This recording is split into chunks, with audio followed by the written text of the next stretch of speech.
Well, I'm en route to the Narrow Gauge Convention in Pasadena, California. The Narrow Gauge Convention is a lot of fun. I've only been to a few of these in the past. This will be like, I don't know, maybe my fourth. There's been 33, 34 of them, something like that, and I haven't made it to very many of them. I did go to some back in the 80s when they were a fairly fresh concept. Anyway, the whole idea behind the Narrow Gauge Convention is an opportunity for model railroaders to get together who are all fans of narrow gauge railroading and have a model contest, seminars on how to build models, and seminars on different narrow gauge railroads and their history and that sort of thing, as well as going out and visiting some of the model railroads in the area and meeting some of the various model railroaders in the area to see what the heck it is that they've been up to. So it's a good deal of fun, and that's what we're going to be doing today, is going to the Narrow Gauge Convention in Pasadena. The first day of the convention is really sort of a get registered and setup day. Here we see the dealer room being set up. In this case, there were two big dealer rooms. Now here we have the North Coast Narrow Gaugers from Santa Rosa, California, an HON3 modular group. The way modular clubs work is the individuals each build one or more rather small modules. They work out a plan on how the whole thing interconnects, and then they go to shows like this one and bolt the whole thing together and set up the railroad to form one giant railroad. This is a great solution for people who don't have the room to build a full-size railroad and yet want to get into model railroading. HO trains are 1/87th scale, so they're really small. And in this case, they're narrow gauge on top of that. So that makes them very, very small. In the past, HON3 models have been, well, let's just say rather challenging. They're so small, they're very difficult to get to run properly, and they have a nasty habit of derailing too. But modern technology has brought some wonderful new products to the market, some new locomotives that run like Swiss watches. They're just fabulous. Many of them are built by a company called Blackstone, and we're going to take a look at those guys here in a minute. But this actually makes HON3 modeling a pretty viable alternative.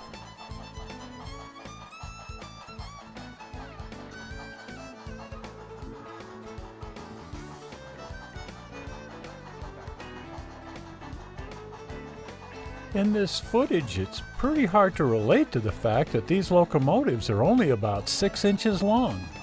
Over the last 15 years or so, there's been quite an exodus away from HON3 toward larger scales. People want to get into something that's a little easier to work with.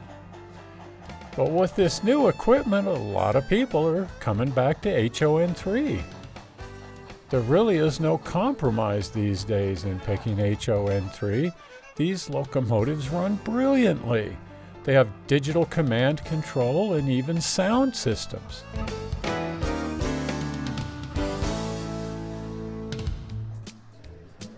A lot of people, however, are modeling in the larger scales.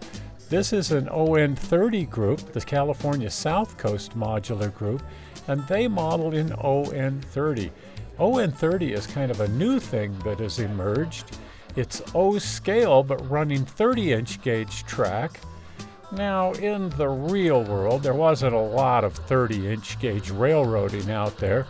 There was a lot of 36-inch gauge railroading, and a lot of these prototypes are actually based on 36-inch prototypes. But Bachmann has chosen to come out with a lot of 30-inch gauge equipment simply because it makes the gauge the same as HO standard gauge and allows you to use HO standard track. You know, I don't really know what the advantage is of using HO standard track on an O-scale layout, but at any rate, that's what Bachmann decided to do. And these models are really, really well done. It's nice to be able to work in the larger O scale. It's twice the size of HO scale. In fact, that's what HO stands for, is half O. But these locomotives and trains are substantially larger than HO, and that makes them a little bit easier to work with. That makes their gauge a little bit too small, about the thickness of one rail.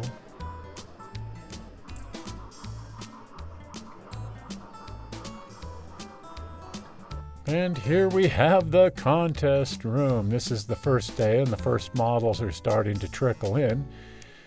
These are some really nice models. This one, a scratch-built West Side Lumber Company Shea, took best of show. Check out this HO scale trestle. Here's one of my contributions, my baggage car with the lid off. And check out this large-scale post office. The level of competition here is incredible. It's about as tough as you're going to find anywhere. Modelers come from all over the world to attend this convention, and boy, there's some nice models here.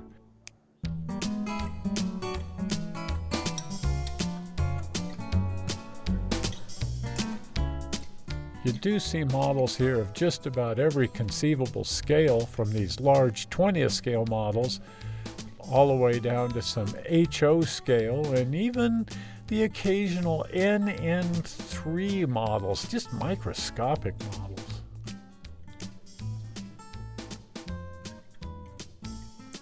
And a lot of structure models too. Our little circle of friends, the O-scale guys, enjoy building structure models probably more than any other aspect of the hobby. It's really nice to see many of these beautiful structure models.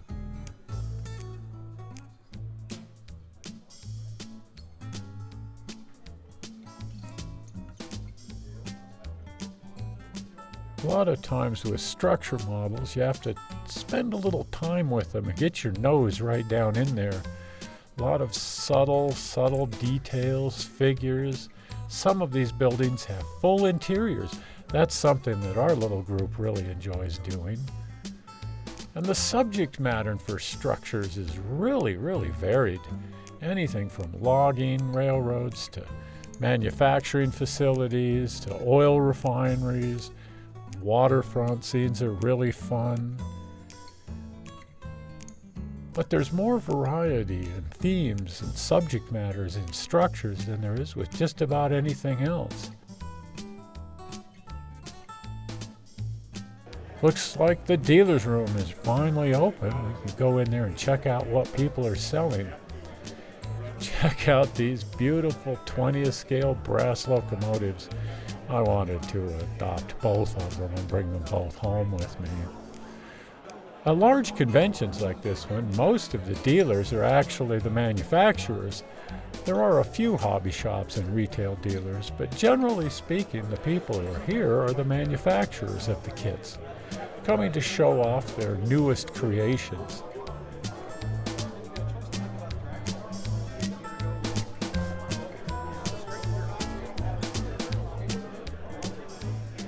And here's the company I mentioned earlier, Blackstone Models, building these fabulous HON3 locomotives. And here we have some guys from the world-famous Durango and Silverton Narrow Gauge, a real live steam railroad in Colorado. They're here promoting their train ride. Well, that was darn cool. I sure didn't expect to win awards there in the model competition. When I first saw the level of competition in the modeling room, I thought, well, there goes that. I'm going to have to go back and re-examine my whole building technique, because these guys are really good. It's a super competitive thing. But lo and behold, along come all of these wonderful awards. First place passenger car, and first place freight car, and third place caboose. So could have knocked me over with a feather. I assumed that I was completely blown out of the water there. But what a completely fun convention. That was a lot of fun. Great railroads and modular groups there at the show, and just a lot of fun little side trips and things going on. I've always enjoyed the heck out of the narrow gauge convention, and I should attend more of them, because I haven't been to very many, and I'm planning to rectify that in the near future here and go to more of these things. Well, do look for the movies on Vimeo and subscribe to the YouTube channel. Like me on Facebook, and make sure you share the link with your friends, because that's always important, I think, to get more people involved in the whole thing. Not sure how you found me on the internet, but I hope you didn't find me boring, and I'll see you here again in a week.